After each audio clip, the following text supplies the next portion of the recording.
Welcome back to the channel. We're going to walk through how to create a Facebook pixel and properly install it on your WordPress site.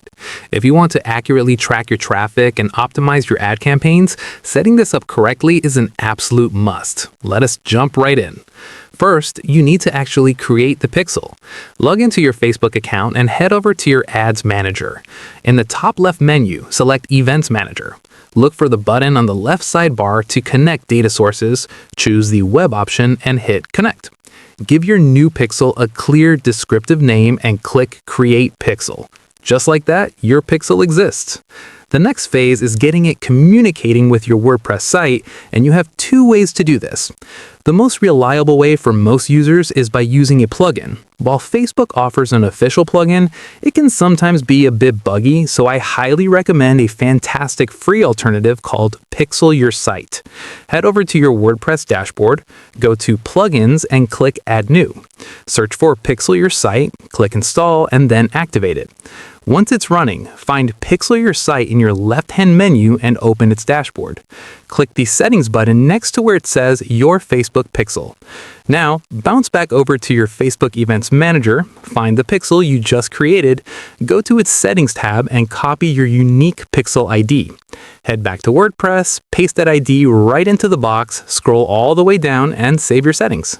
If you prefer to keep your plugin count to an absolute minimum and are comfortable with minor theme edits, you can do this manually. Back in your Facebook Events Manager, click Continue Pixel Setup and choose the option to install code manually. Copy the large block of code they provide. Then, over in WordPress, go to Appearance and select Customize. Look for your theme settings and find the header and footer scripts area. Paste that entire block of code directly into the header section and hit Publish. Regardless of which installation method you chose, there are a few settings you need to tweak back over in Facebook to get the best data possible. In your Events Manager pixel settings, make sure Automatic Advanced Matching is toggled on. This helps Facebook match your visitors to real accounts. Scroll down a bit further and enable Track Events automatically without code. This is a massive time saver because it lets the pixel automatically catch important actions like button clicks and registrations. Finally, scroll down to Traffic Permissions, click Edit, and add your specific website domain name. This tells Facebook to only accept data from your actual website, which protects your analytics if someone else copies your code. The very last thing to do is make sure it's actually working. In the Events Manager, click over to the Test Events tab, enter your website URL, and click Open Website. Click around on your site a bit, maybe visit a few different pages or click some main buttons.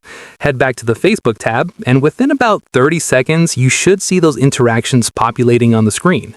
If you ever run into weird data later on, you can always check the Diagnostics tab to see if Facebook has detected any setup issues.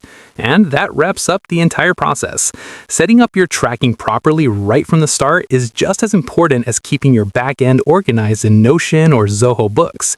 If you found this walkthrough helpful, please leave a like on the video. Drop any questions in the comments below, and I will see you in the next tutorial.